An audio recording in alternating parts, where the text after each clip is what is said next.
오늘 나눌 하나님 말씀은 룻기입니다. 룻기 1장 1절입니다. 룻기 1장 1절입니다. 사사들이 치리하던 때에 그 땅에 흉년이 드니라. 유다 베들레헴 한 사람이 그의 아내와 두 아들을 데리고 모압 지방에 가서 거류하였는데 그 사람의 이름은 엘리멜렉이요 그의 아내의 이름은 나오미요 그의 두 아들의 이름은 말론과 기륜이니 유다 베들레헴 에브라 사람이더라. 그들이 모압 지방에 들어가서 거기 살더니 나오미의 남편 엘리멜렉이 죽고 나오미와 그의 두 아들이 남았으며 그들은 모압 여자 중에서 그들의 아내를 맞이하였는데 하나의 이름은 오르바요 하나의 이름은 루시더라. 그들이 거기에 거주한 지 10년쯤에 말론과 기륜 두 사람이 다 죽고 그 여인은 두 아들과 남편의 뒤에 남았더라. 아멘. 5절까지 봉독했습니다. 성도님들 삶 속에서 하나님의 함께 하심과 그리고 그분의 은혜를 경험하면서 살고 계십니까? 지난 시간에 저와 사사기를 함께 나눈 거 기억하시는지 모르겠습니다. 사사시대 때 이스라엘 백성들에게는 왕이 없었습니다. 그래서 그들에게 있었던 것은 혼란과 고통뿐이었던 것을 기억하실 겁니다. 그들 가운데 반복되는 그런 시험 가운데 이스라엘 자손들은 누구를 대망하게 되었냐면 왕이 있기를 대망하게 되었습니다. 하나님께서 약속하신 그 나라를 이루어 주시기 위해서 자손도 번성해야 되고 땅도 정복을 해 주셔야 하지만 결국 그 나라를 다스릴 그 왕, 통치자가 정말 필요했던 것입니다. 사사기의 내용을 그 왕의 부재와 대망이라고 우리가 생각을 한다면 오늘 함께 나누게 된 룻기의 내용은요, 이제 그 왕을 이 땅에 보내시는 그런 내용이라고 하겠습니다. 오늘 말씀을 통해서 언약에 신실하신 여호와 하나님 그리고 그분이 어떠한 분이신지를 발견하기를 원합니다. 그리고 더 나아가서 룻기 본문에 그렇게 녹아있는 그 복된 소식, 그 복음의 내용을 함께 나누고 듣고 누리는 그런 시간 되기를 소망합니다. 룻기가 과연 무엇에 대해서 말하고 있는지를 알아보기 위해서 이런 순서로 한번 살펴가기를 원합니다. 우선 룻기의 위치를 좀 살펴보게 될 겁니다. 성경에서 어떤 위치에 지금 있는지, 그리고 룻기가 어떠한 주제를 가지고 있는지, 그리고 룻기는 어떠한 그 흐름을 타고 있는지, 그리고 그것을 본문을 구체적으로 좀 살피면서 확인하도록 하겠습니다. 그리고 룻기에 나타나고 있는 복음의 내용을 함께 나눔으로 맺고자 합니다. 먼저 룻기의 시대적 배경을 먼저 살펴보고요. 그리고 룻기를 누가 기록했는지를 간략하게 살펴보고 그 성경적 위치로 넘어가도록 하겠습니다. 룻기는 언제를 배경으로 하고 있을까요? 룻기서 1장 1절에 정확하게 나와 있는데요. 룻기서 1장 1절 한번 보시면 사사들이 치리하던 때에 라고 시작을 하고 있습니다. 처음 시작이 그렇게 되고 있는 거죠. 중요하니까 앞에 좀 내세우고도 있을 겁니다. 룻기가 사사시대 때에 있었던 내용이다 라고 하는 것이죠. 사사시대의 모습은 어땠습니까? 사사기 마지막 절이 21장 25절인데요. 그 내용을 너무 잘 알고 있는 내용이죠. 그때 이스라엘에 왕이 없으므로 사람이 각각 자기의 소견에 오른 대로 행하였더라 라고 기록하고 있습니다. 사사시대는 정말 혼란의 시대였습니다. 하나님을 섬기는 것이 아니라 오히려 이방 신과 우상을 섬기면서 살아갔었죠. 하나님께서 세우셨던 사사를 따랐습니까? 그들을 경외하고 하나님께로 나아가게 됐습니까? 전혀 그렇지 않았습니다. 사사가 있을 때 평안함을 누리게도 됐지만 그들이 또 없어졌을 때는 더더욱 더 타락하고 하나님께로부터 멀어져 갔던 그들의 모습을 기억합니다. 결국 사사시대는 죄악의 수렁에 빠져서 지냈던 시대였다라는 것입니다. 이렇게 룻기는요, 왕이 없었던 혼란과 그런 고난의 시대를 배경으로 하고 있다라고 하는 것을 기억할 필요가 있겠습니다. 룻기는 그럼 누가 기록을 했을까요? 유대 전통에 의하면은 사무엘이라고 하고 있습니다. 사무엘이 사사기, 룻기, 사무엘 상하를 다 기록했다라고 유대 전통에는 말하고 있습니다. 그것도 그럴 것이 사사시대는 왕의 부재, 대망, 그리고 룻기는 왕의 출생, 그리고 사무엘은 왕의 등극을 하고 통치하는 내용, 다윗에 대한 내용이기 때문에 잘 연결되지 않습니까? 그래서 유대의 전통에 의하면 사무엘이 새 성경을 다 썼다. 사사기, 룻기, 사무엘 상하를 다 썼다 이렇게 보고 있습니다. 특히 룻기 같은 경우에 그런데요. 많은 학자들이 동의를 하지 않습니다. 룻기 마지막에 누구의 족보가 나오냐면 다윗의 족보가 나오고 있습니다. 이미 룻기의 저자는 다윗에 대해서 잘 알고 있는 자였을 것이다 라는 것을 전제로 해서 다윗이 통치하기 전에 이미 사무엘이 그 전 시대의 사람인데 그 다윗에 대해서 그렇게 잘 알고 있지 못했다라고 하는 그런 너무 이른 시대에 있었던 사람이다라고 하는 차원에서 그것을 인정하지 않고 사무엘 기자로 사무엘을 이렇게 인정하지 않고 있기도 합니다. 그래서 사무엘이라고도 하고 혹은 작자, 저자, 기자, 미상이다라고 그렇게 알고 있습니다. 그런데 저희들 입장에서 그게 사무엘이 썼든 아니면 다른 사람이 썼든 그게 중요하기보다는요. 저희들 66권 성경 안에 분명히 룻기서가 있고 우리 손에 들려졌습니다. 이 룻기서를 통해서 하나님을 알아가게 해주셨기 때문에 저희 손에 들려주신 룻기의 내용이 무엇인지를 저희가 찬찬히 보아나가는 것이 더 의미가 있겠죠. 우선 룻기가 성경의 전체적인 흐름 속에서 어느 곳에 위치해 있는지를 함께 살펴보도록 하겠습니다. 눈에 보이시나요? 룻기가 어디에 있는지 보이시죠? 룻기가 어디에 있죠? 이 부분에 있죠. 이 부분에 있습니다. 룻기가 여기에 위치해 있구나. 룻기의 위치를 모르는 성도님들은 없죠. 근데 오늘의 그 의미는 뭐냐면 룻기가 전체 성경에서 어느 위치에 지금 있느냐를 저희가 살펴보려고 하는 것입니다. 지난 시간 사사기를 함께 하면서 이 그림을 다시 한번 그렸었고 굉장히 좀 자세하게 살폈던 기억이 나실 겁니다. 그래서 오늘은 그렇게 자세하게 보지는 않을 거고요. 성경 전체는 하나님의 언약과 성취의 내용입니다. 먼저 하나님은 창조하신 이후에 아담에게 창세기 1장 28절에서 언약하시죠. 하나님의 나라에 관한 언약을 세우십니다. 하나님이 그들에게 복을 주시며 하나님이 그들에게 이르시되 생육하고 번성하여 땅에 충만하라. 땅을 정복하라. 바다의 물고기와 땅의 하늘의 새와 땅에 움직이는 모든 생물을 다스리라. 결국은 자손을 번창시켜 주시는 것, 땅을 정복하게 해주실 것, 그리고 통치자를 세워주실 것에 대한 언약을 세우시고 그 언약대로 자손을 번창시켜 주시고 땅을 정복하게 하시며 결국 세우실 그 나라를 통치할 그 왕을 세워주시는 것으로 구약성경 전체를 딱 아주 짜임새 있게 섭리해 나가고 있음을 저희가 확인을 할 수가 있습니다. 창세기 36장까지는요. 세우신 하나님의 나라 언약을 아담, 노아, 아브라함, 이삭, 야곱에 이르기까지 그 언약을 계승시키십니다.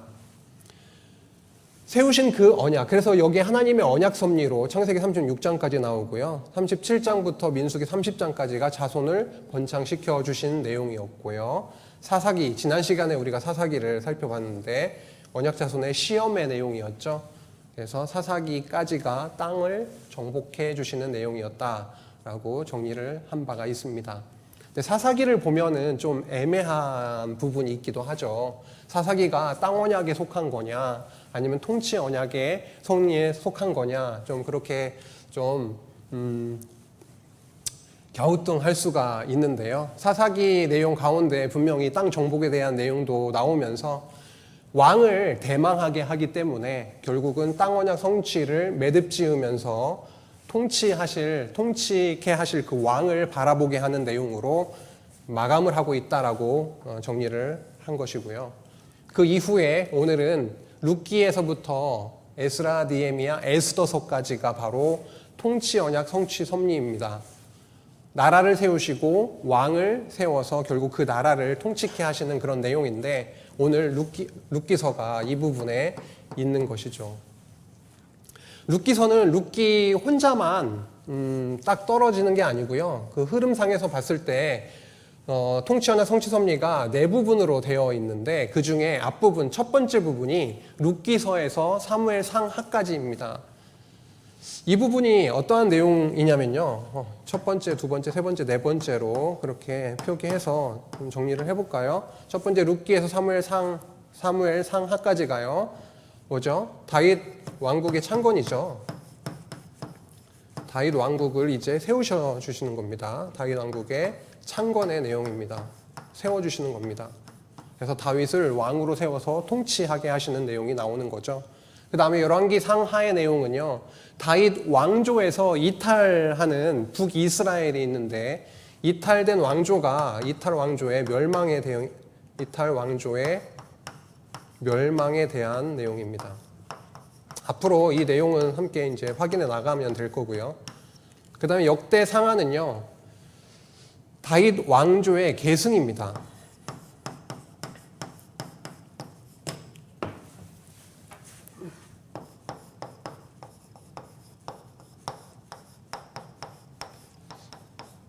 북이스라엘 같은 경우에 굉장히 타락의 길을 걸어갔죠.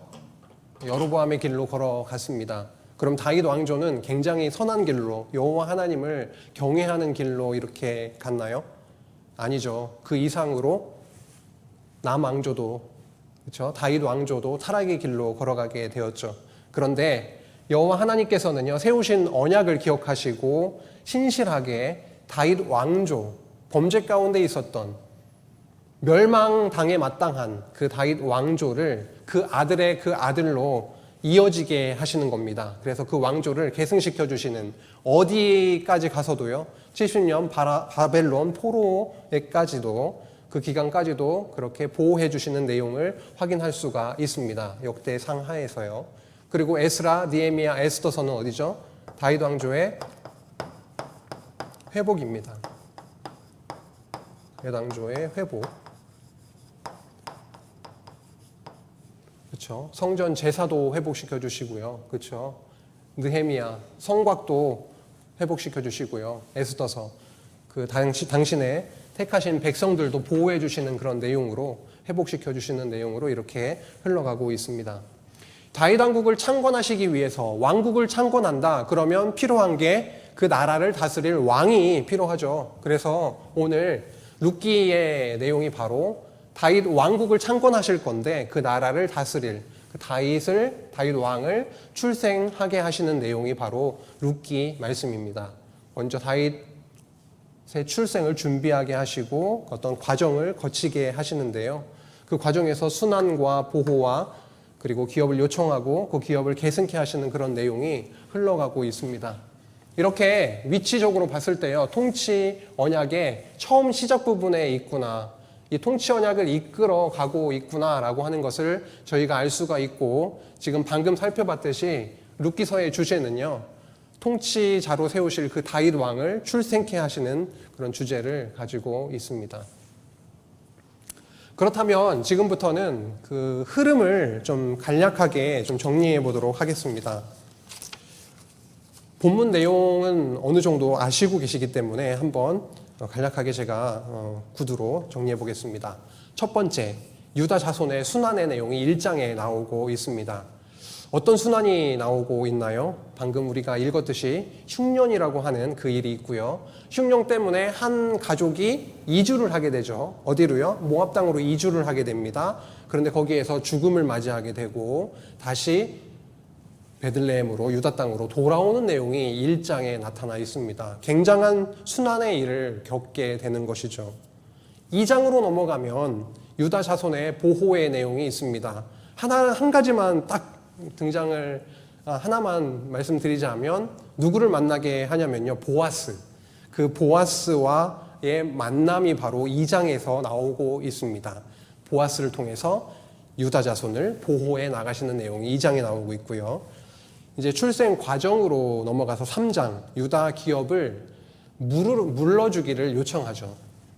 엘리멜렉 가문의 그 땅을 물러주기를 요청하는 내용이 나오는데, 누가 누구에게 요청을 하냐면 나오미의 자부인 룻, 그 룻이 보아스에게 가가지고 이 땅을 물러주기를 요청하는 내용이 3장에 나오고요.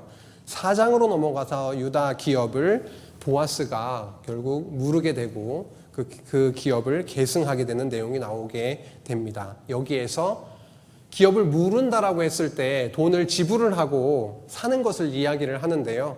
그 과정에서 보아스는 땅만 사는 것이 아니라 어떻게 해요? 룻과의 결혼이 이루어지고 그 다음에 그 사이에서 아들을 낳게 되는 내용까지 이어지고, 이것이 바로 다윗까지 연결이 되는 것입니다. 이렇게 룻기서는 4장으로 되어 있고요. 굉장히 단편으로 되어 있죠.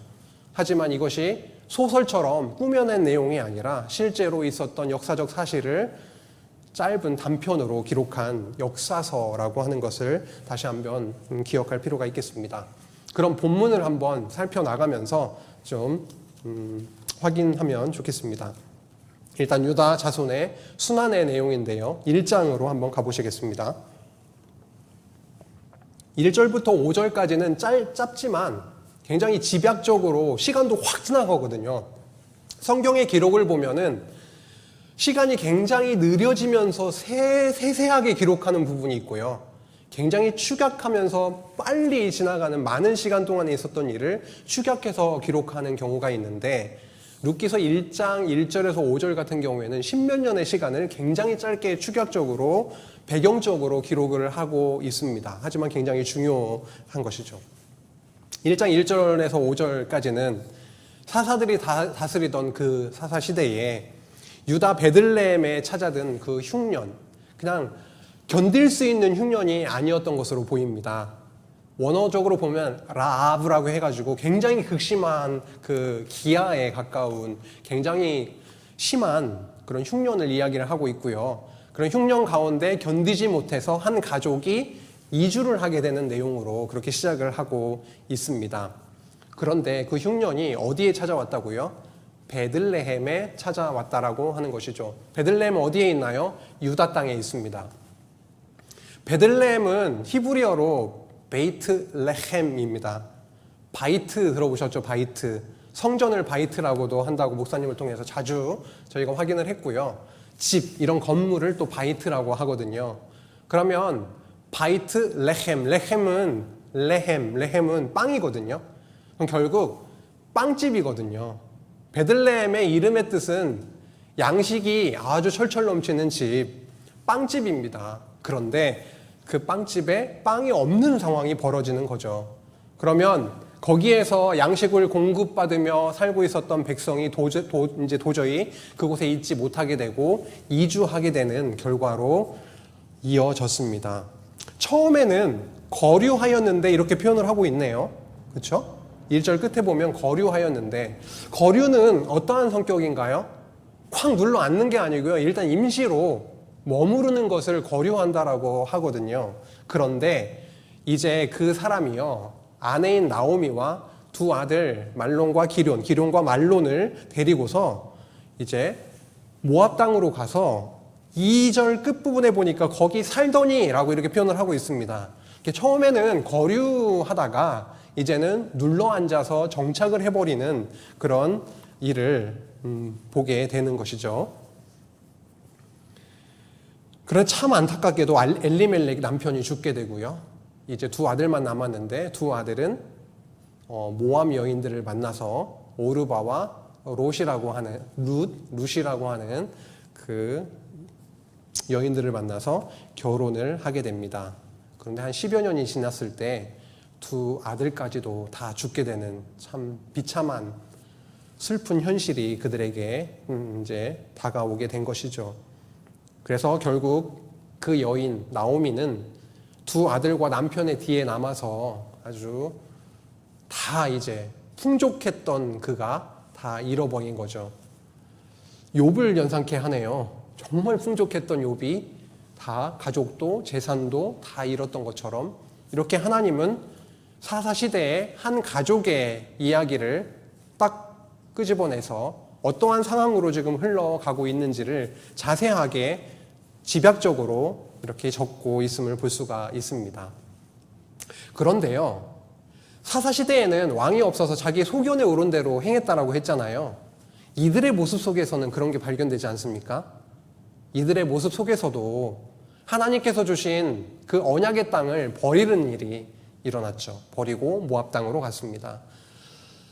기근이 오면 여호와 하나님을 더 찾아야 되는 게 아닐까요? 그런데 저 멀리 보이는 그 땅, 그 모압 땅에 가면은 더 풍성한 양식이 있을 것이다라고 생각을 하고 이제 정리를 해서 가족을 이끌고 돌아갔던 것이죠. 거기에서 아버지가 죽습니다. 남편이 죽었습니다. 여호와 하나님을 더 기억하고 그런 것이 아니라 계속 거기에서 10여 년을 살다가 결국 아들들까지도 죽게 되는 그런 일을 또 맞이하게 됩니다. 이방 여인과 결혼하지 말라라고 하는 것이 기본적인 율법에서 말하는 바인데 그들은 또 이방 여인과 결혼하는 그런 상황도 일어났던 것이죠. 결국 사사시대는 나선형을 그리면서 점점 하강해가는 정말 그 바닥까지 추락해가는 그런 모습이었다면 여기도 그러한 일면을 볼 수가 있네요. 여기까지 보면은 너무 비극적인 거예요. 순환 중에 순환을 당하고 어려움을 그렇게 직면하고 있는 엘리멜렉 가문의 그 나오미를 볼 수가 있습니다. 그런데요, 그 이후에 6절에 보니까 반가운 소식이 들리는 거예요. 그 빵집에 빵이 전혀 없었는데 하나님께서 그들을 방문해서 그들에게 양식을 주셨다. 방문해서 보리와 밀을 주셨다라고 하는 소식이 들린 겁니다. 그래서 나오미는 다시 어디로 돌아가려고 해요? 고향으로, 그 베들레헴으로 돌아가려고 하는 생각을 하게 되죠. 그런데 두 자부가 있지 않습니까? 오르바와 룻. 그래서 너희들은 너희 어머니의 집으로 돌아가라 라고 권면을 하죠.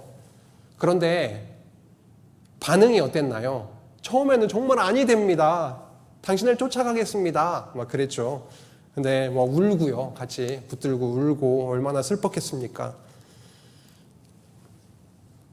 나오미가 이렇게 말하네요. 13절에 보니까 여호와의 손이 나를 치셨으므로 내가 참으로 너희로 말미암아 더욱 마음이 아프구나 이렇게 표현을 하고 있기도 합니다. 또 다시 소리를 높여 울죠. 오르바는 이제 돌아가게 됩니다. 오르바는 입을 맞추고 어머니의 집으로 돌아가게 되고요. 그런데 참 신기하게도 14절 끝부분에 보니까 룻은 그를 붙쫓았더라 이렇게 기록을 하고 있습니다. 더 찰싹 달라붙는 느낌이에요. 다바크라고 하는데요. 아주 그냥 이렇게 밀착돼서 더 달라붙는 그런 느낌으로 이렇게 표현을 하고 있습니다. 그래도 또 한 번 더 말하는 거예요. 돌아가라고요. 그런데 참 16절과 17절 말씀을 보면은 룻이 이러한 고백을 하고 있습니다. 한번 읽어보겠습니다. 룻이 이르되 내게 어머니를 떠나며 어머니를 따르지 말고 돌아가라 강권하지 마옵소서. 어머니께서 가시는 곳에 나도 가고 어머니께서 머무르시는 곳에 나도 머물겠나이다. 어머니의 백성이 나의 백성이 되고 어머니의 하나님이 나의 하나님이 되시리니 어머니께서 죽으시는 곳에서 나도 죽어 거기 묻힐 것이라. 만일 내가 죽는 일 외에 어머니를 떠나면 여호와께서 내게 벌을 내리시고 더 내리시기를 원하나이다 하는지라. 어떻게 이런 고백, 이런 마음을 낼 수가 있었을까요? 저 아무리 읽어봐도 이것은 룻이 굉장히 마음이 이렇게 좋아서 넓어서 이런 게 아니라 하나님께서 주신 마음일 수밖에 없다라고 생각이 들더라고요. 왜요? 앞으로 하나님께서 룻을 통해서 이루실 일이 엄청난 일이 준비되어 있거든요. 룻의 마음을 꽉 붙드셔서 붙잡게 했다라는 거죠. 붙잡게 했습니다. 이러한 모습을 나오미가 보고 더 이상 이제 몇 절이죠? 18절에 보니까 더 이상 말을 못하네요. 나오미가 룻이 자기와 함께 가기로 굳게 결심함을 보고 그에게 말하기를 그치니라 라고 밝히고 있습니다.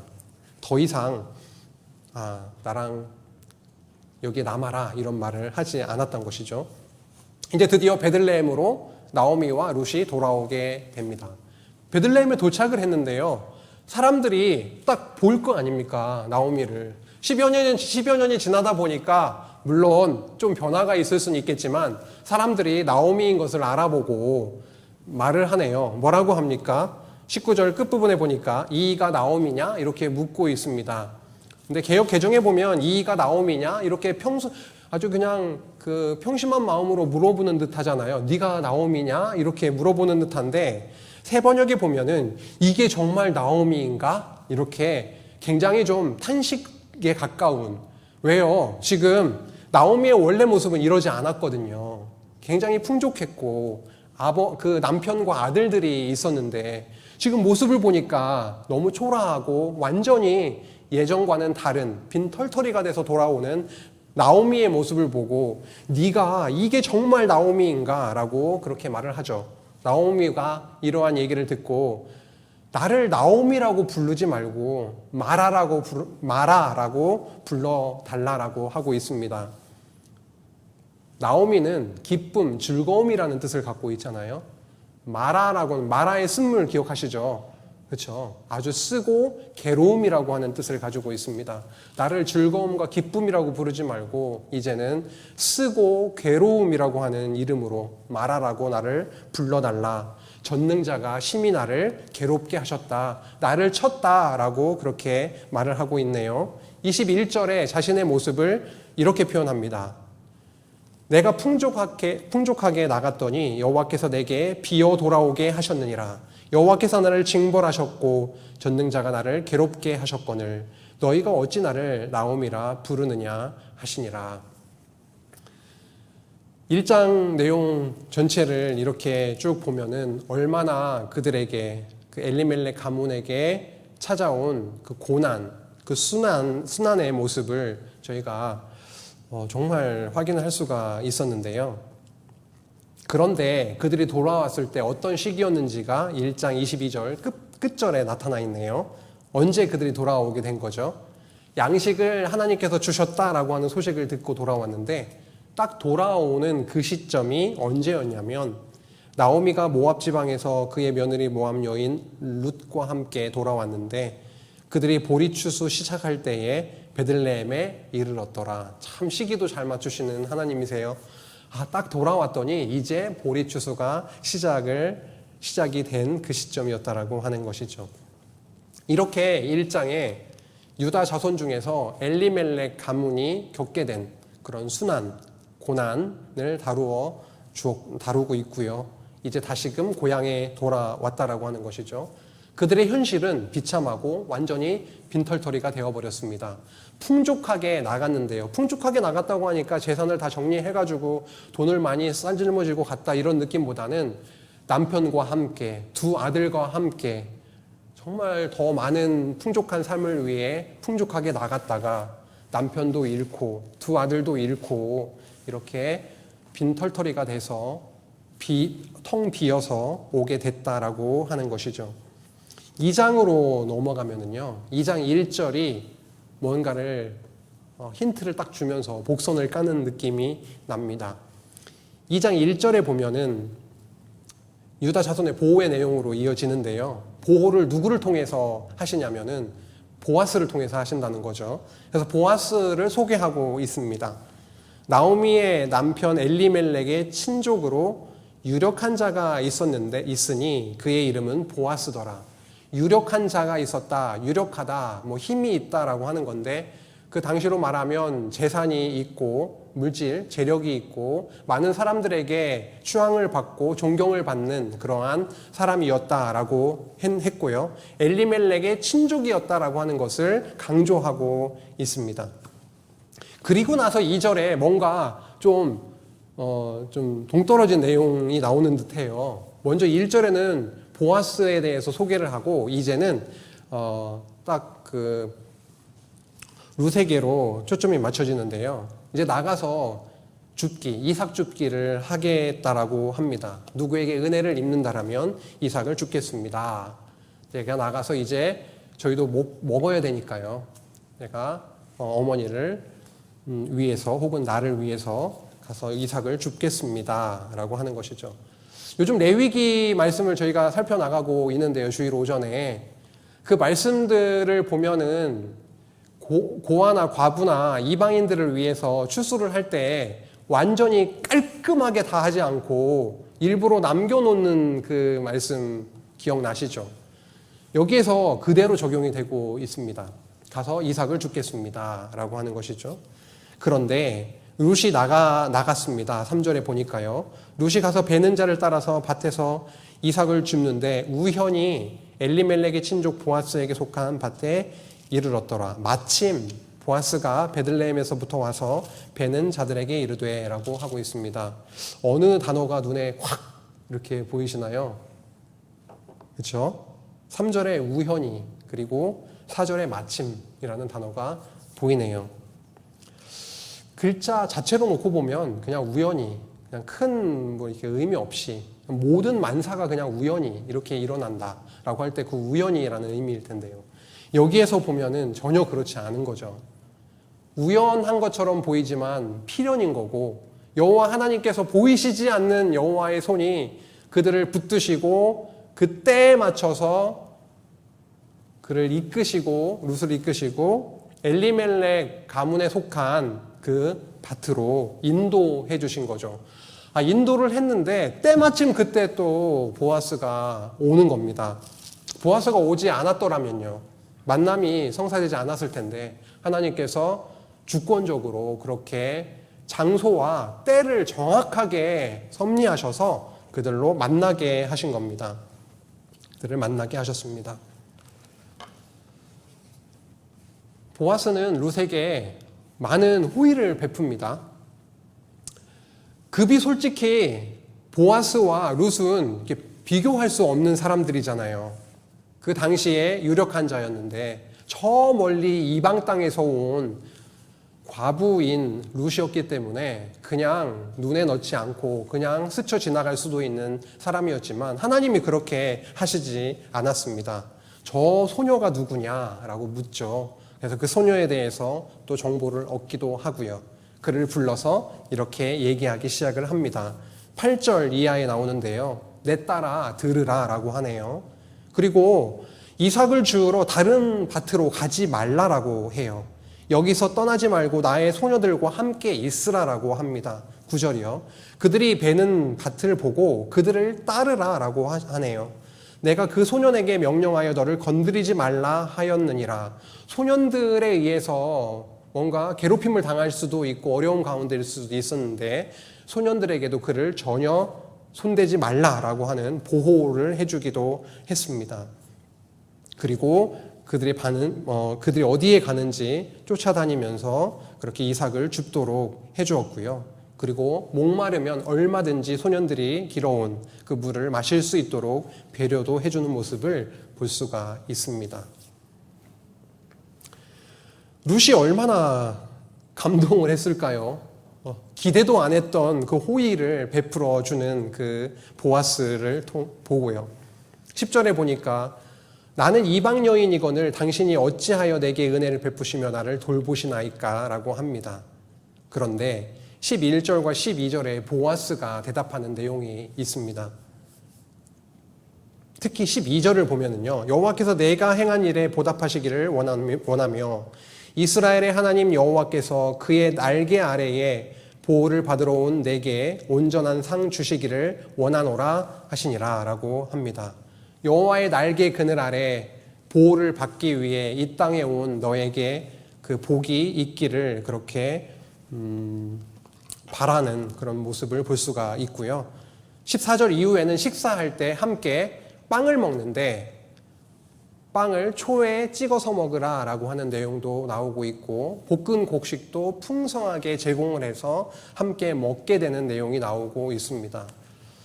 지금 이 부분에서 저희가 좀 눈여겨봐야 될 것은 룻이 과부 룻 그리고 이방 여인 룻 어느 누구에게 관심의 대상이 될 수 없는 그러한 초라하고 가진 것 없는 그 룻에게 누가 찾아와서 연결이 됐냐면 보아스가 찾아와서 관심을 베풀고 사랑을 인애를 베푸는 모습이 나타나고 있습니다.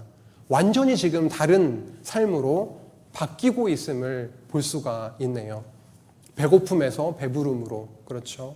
사랑이 없음에서 사랑을 받는 자로, 그리고 보아스와 함께 한 자리에 앉아서 양식을 함께 먹는 그런 모습까지도 이렇게 말씀에 적고 있습니다. 보아스는 어떠한 자일까요? 점점 확실해질 겁니다. 보아스가 어떠한 사람인지, 또 누구를 바라보게 하는지가 점점 확실하게 뒤에서 밝혀질 것입니다. 시어머니에게 룻이 가서 말했습니다. 오늘 이러한 사람을 만났고 보아스의 밭에서 많은 곡식을 거두었습니다. 어느 정도요? 17절에 보니까 한 에바를 거두었다고 하는데요. 이걸 리터로 환산하면 22리터니까요. 적지 않은 양이죠. 그렇죠? 22리터면은 이삭을 주었는데 그 정도로 주울 수 있도록 배려를 해준 부분을 저희가 확인할 수가 있습니다. 그런데 나오미가 룻에게 말하는 거죠. 그가 누구인지에 대해서 말을 하고 있습니다. 보아스가 바로 오늘 저에게 이러이러한 은혜를 베풀어 주었습니다. 그런데 20절에 보니까요, 나오미가 보아스가 누구인지를 밝혀주고 있는데요. 그는 누구였습니까? 그는 누구였죠? 기업 물을 자 중에 한 명이다 라고 알려주고 있는 말씀이 나오고 있습니다. 나오미가 자기 며느리에게 이르되 그가 여호와로부터 복받기를 원하노라. 그가 살아있는 자와 죽은 자에게 은혜 베풀기를 그치지 아니하도다 하고, 나오미가 또 그에게 이르되 그 사람은 우리와 가까우니 우리 기업을 물을 자 중에 하나이니라 하니라. 은혜 베푼다라고 했을 때 은혜는요, 하나님 입장에서는 언약을 기초로 한 언약적 사랑을 얘기할 때 이러한 은혜, 사랑, 헤세드라고 하는 단어를 쓰는데 여기에서도 그 단어가 쓰이고 있습니다. 그리고 기업을 물을 자라고 하는 게 히브리어로 고엘이라고 합니다. 고엘. 기억을 해두면 좋으실 것 같아요. 기업을 물을 자 고엘. 가알이라고 하는 동사에서 나왔는데 이것은 구원하다, 구속하다라고 하는 것입니다. 지불을 하고요. 어떠한 돈을 지불을 하고 구원해 내는 것을 의미를 하는 것이죠. 기업을 물을 자이다. 보아스는 기업을 물을 자 고엘이다라고 하는 것이죠. 보아스를 통해서 앞으로 어떠한 일이 일어날지를 좀 더 확실하게 이야기해주고 있는 내용들로 쭉 이어지고 있음을 볼 수가 있습니다. 조금 이제 힘을 내야 되겠네요. 3장으로 넘어가면은 이제 유다 기업을 요청하게 되는데요. 간단하게 살펴보고 넘어가도록 하겠습니다. 3장에서는요, 이제 나오미가 룻에게 안식할 곳을 구하여 너를 복되게 하여야 하지 않겠냐라고 1절에서 밝히고 있습니다. 이제 너도 이제 남편을 만나서 안식을 누려야 되지 않겠느냐라고 하면서 보아스와 연결시켜 주려고 지시를 하는 내용들이 나오고 있는데요. 타작마당이 나오죠. 타작마당은 1년의 추수를 끝내고 타작마당에서 말 그대로 타작을 하고 추수를 하게 되는데, 거기에서 굉장히 축제의 장소죠. 거기에서 보아스가 타작을 하고 추수를 하고 너무 기쁘게 마시고 이렇게 즐거움에 취해서 잠자리에 들게 될 것인데, 그가 어디에 눕는지를 잘 보고 그의 발치이불을 들고 그에게 들어가라 라고 하는 지시를 내립니다. 그대로 하게 되죠. 그대로 하게 됩니다. 어떻게 하고 가나요? 어떻게 하고요? 목욕도 하고 기름도 바르고 옷도 잘 차려입고 가게 됩니다. 그대로 그가 누웠을 때 발치에 이불을 들고 들어가서 조용하게 누워있게 되는 거죠. 근데 깜짝 놀라는 겁니다. 자다가 여자가 누워있으니까 너무 놀래잖아요. 그래서 누구냐? 너는 누구냐? 이렇게 얘기를 하니까요. 이렇게 얘기합니다. 나는 당신의 여종 루시오니, 9절입니다. 여종 루시오니 당신의 옷자락을 펴 당신의 여종을 덮으소서. 이는 당신이 기업을 물을 자가 됨이니이다 라고 합니다. 여기에서 한 가지, 당신은 기업을 물을 자입니다. 이것도 중요한데요. 옷자락이라고 하는 단어가 나오고 있는데 앞에 한 번 쓰였던 단어입니다. 2장 12절에 보면은요. 2장 12절에 보면 이스라엘의 하나님 여호와께서 그의 날개 아래 보호를 받으러 온 내게 온전한 상 베풀어 주시기를 원한다라고 했을 때 그의 날개, 여호와의 날개라고 하는 그 단어가 카나프라고 하는 단어인데 여기에서 그대로 사용을 하고 있습니다. 아까 보아스가 말한 거잖아요. 여호와의 카나프 아래에 보호를 받으러 온 너가 온전한 상을 얻기를 원한다라고 축복을 했던 그 말을 그대로 그 단어를 가지고 와서 룻이 말합니다. 보아스여, 여호와 하나님의 그 날개, 그 카나프, 그 날개 아래 제가 거하러 이 땅에 오게 되었는데 당신의 옷자락, 그 옷자락도 카나프인데요. 그 옷자락으로 나를 덮어주소서. 여호와 하나님께서 베푸실 그 복이 당신을 통해서 저에게 베풀어지기를 원합니다. 당신은 기업을 물을 자 중에 한 명이십니다. 이거는 지금으로 말하면 청혼인 거죠. 저와 결혼해 주십시오 라고 하는 겁니다. 이에 대해서 보아스는 너무 감격을 하는 거예요. 너가 지금까지 베풀었던 그 인애가 있는데, 그 사랑이 있는데 그 너가 베푼 인애가 처음보다 나에게 베푼 이 나중의 인애가 너무 크다. 나중이 더하도다 라고 하면서 너는 참 알려진 대로 현숙한 여인이다 라고 하며 너가 지금 나에게 내가 이렇게 노인이고 늙었음에도 불구하고 젊은 자에게 가지 않고 나에게 왔는데 너가 말한 것처럼 기업을 물을 그 책임을 내가 이행하겠다라고 약속을 하는 거예요. 그런데 한 가지 문제가 있습니다. 뭐죠? 보아스보다 더 가까운 친족이 있었던 거예요.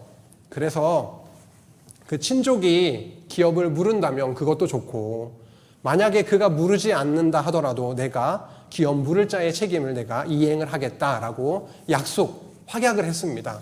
그리고 나서 보리를 6번 데워가지고 싸서 나오미에게 갖다 주라고 하는 내용이 나오고 있습니다. 굳이 6번 데워서 갖다 주게 했다. 빈손으로 가지 말고 6번 데워서 너의 시어머니 나오미에게 갖다 드려라. 이렇게 하는 이유가 있었을 것 같죠.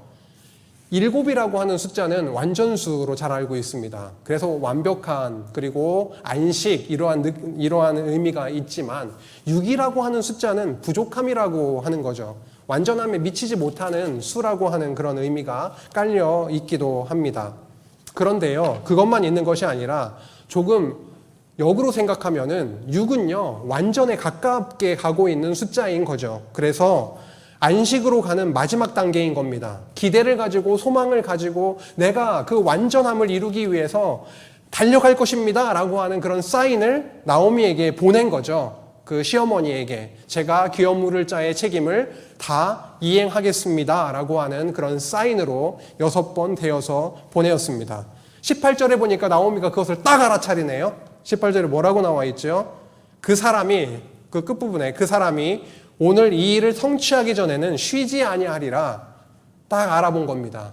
이 사람이 이 책임을 이행하기 위해서 아주 바쁘게 움직이겠구나라고 하는 것을 알아봤고요. 4장으로 넘어가니까 이제 보아스가 성문으로 달려갑니다.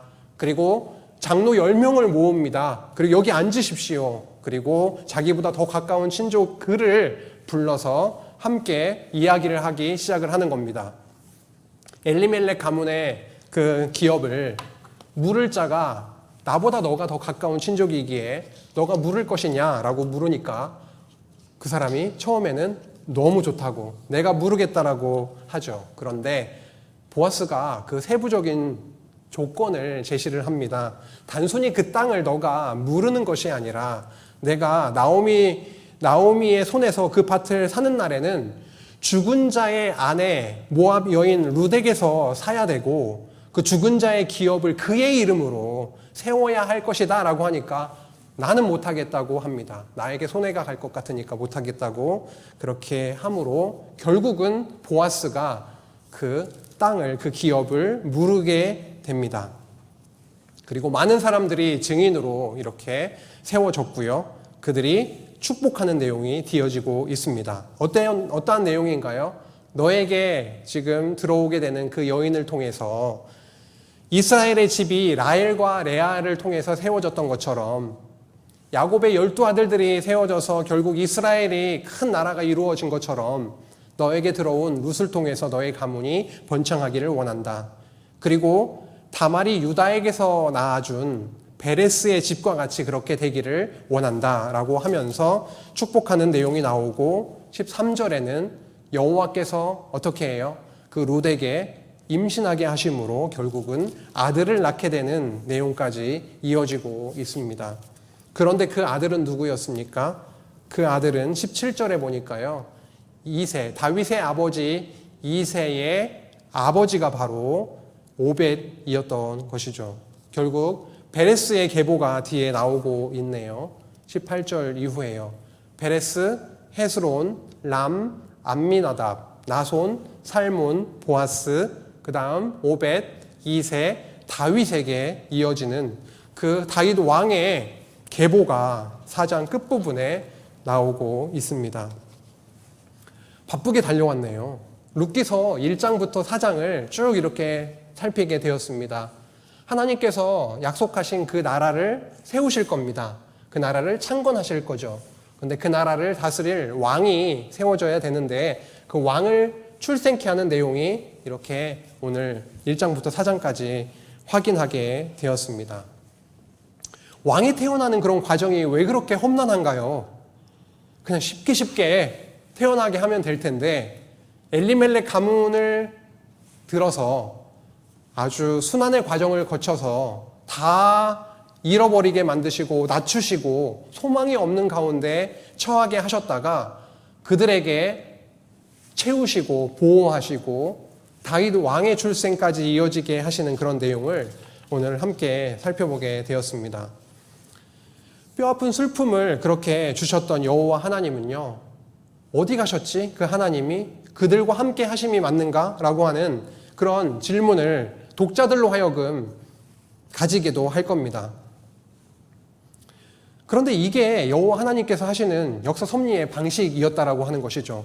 지난 시간에도 살펴봤지만 자손을 번창시키실 때도요, 광야 생활을 통해서 시련을 통해서 그렇게 보호하시고 번창케 하시는 내용이 나왔었고, 땅을 정복하게 해나가시는 그런 과정에서도 사사시대 때 그들의 시험의 과정, 그들의 죄악과 범죄의 과정이 있지만 결국은 회복하시고 보호하셔서 이끄시는 그런 과정을 살펴봤고요. 오늘 룻기서 내용도 역시나 그렇습니다. 룻기도 결국 순환의 과정을 통해서 결국은 낮추시고 소망 없음까지 가게 하시지만 결국은 회복하시고 보호하시는 그런 과정을 통해서 하나님께서 일해 나가시는 과정을 볼 수가 있지요. 사실 예수 그리스도도 오셔서 결국은 죽으시고 부활하심을 통해서 하나님의 나라를, 교회를 세워나가시는 그런 과정을 저희가 알 수가 있는 것처럼요. 하나님은 이러한 방식으로, 이러한 과정으로 그렇게 엘리멜렉 가문을 섭리해 나가셨던 것을 볼 수가 있습니다. 그런데 그것으로 끝나는 것이 아니라 그 과정에서 베푸신 하나님을 너무도 풍성하게 보여주시는 것이죠. 소망이 없는 것 같지만 결국은 그 안에 소망이 있었다라는 것이죠. 그들과 함께 하시지 않는 것 같았지만 그의 이면에서 그들과 함께 하셔서 결국은 그들로 풍성하게 채우시고 보호하시고 다시금 회복시키시는 그러한 길로 인도하시는 하나님의 함께 하심을 우리는 룻기서 말씀을 통해서 확인할 수가 있습니다. 지금 이 세상을 살아가고 있는 우리의 삶은 그냥 예외일까요? 그렇지 않죠. 정말 많은 고난과 힘듦이 세트로 찾아올 때가 있습니다. 너무 고통스럽고 소망이 없는 그런 시기에도 역시 오늘 룻기를 통해서 확인했듯이 그 시간도 그 순간에도 우리와 함께하고 계심을 저희는 확신할 수가 있게 됩니다. 그분은 졸지도 주무시지도 않으시고 우리를 눈에서 떼지 아니하시고 우리와 함께 하신다라고 하는 것을 오늘 룻기서를 통해서 또한 확인할 수가 있습니다. 또 한 가지는요, 모압 땅에서 돌아오게 된 나오미와 룻을 한번 생각해 볼까요? 그들에게는 아무 소망이 없었습니다. 나오미가 아니라 말하라고 나를 불러달라라고 그렇게 요청할 정도로 그들은 아무 소망이 없는 자들이었습니다. 남편도 아들도 다 잃어버리고 과부의 신세가 되어서 빈 털터리로 돌아와서 약자로 살아갈 수밖에 없는 그들이었지만요. 결국은 보아스를 만나게 되는 것이죠. 그들이 보아스를 만났을 때 결국 삶이 너무 바뀌게 되는 것을 볼 수가 있었습니다. 보아스는 기업을 물을 자, 결국은 누구를 바라보게 하냐면 예수 그리스도를 바라보게 하는 거죠. 예수님 하나님의 아들로 이 땅에 오셔서 기업을 물어주셨습니다. 어떻게 물어주셨나요? 우리가 감히 우리의 힘으로 감당할 수 없는 그 하나님 나라의 그 기업을 하나님이 이 땅에 오셔서 종의 형체를 취하시고 이 땅에 오셔서 십자가에 달려 당신의 생명과 피 뿌림으로 그 값을 치르고서 결국은 우리를 하나님 나라의 백성으로 하나님의 그 은혜의 날개 안으로 우리를 이끌어 들이셨다라고 하는 것이죠. 그래서 우리는 이렇게 이 자리에 앉아 있게 된 것입니다. 첫 번째, 우리 앞에 제가 시작하면서 질문 드렸잖아요. 여호와 왕이신 그 하나님께서 우리와 함께 하시고 함께 하심을, 그분의 은혜를 경험하면서 살고 계십니까? 라고 하는 질문이요.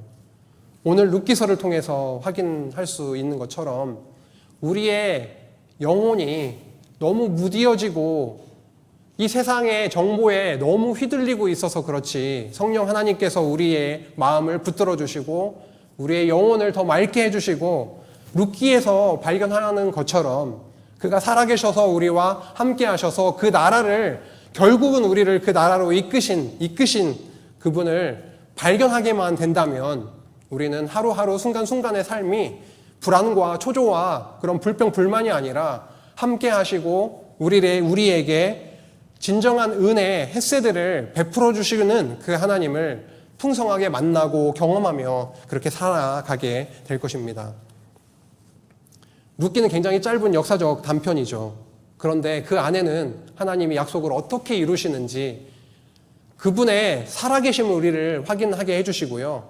보아스를 통해서 베푸셨던 그 크신 은혜를 결국은 또 발견케 해주심을 볼 수가 있습니다. 베들레헴의 왕을 출현시키셨습니다. 세우실 그 나라를 통치할 그 왕을 베들레헴에 태어나게 해주셨어요. 빵집이라고 하는 그 지명에 태어나게 해주셨습니다. 예수님은 베들레헴의 마태복음을 보면은요, 거기에서 태어나게 해주셨죠. 베이트 레헴, 빵집이라고 하는 그 지명에 걸맞게 예수님은 이 땅에 오셨는데 어떠한 분이시냐면, 어떠한 분으로 오셨죠? 그 지명에 걸맞게 하늘로부터 오신 산떡으로 이 땅에 오셨습니다.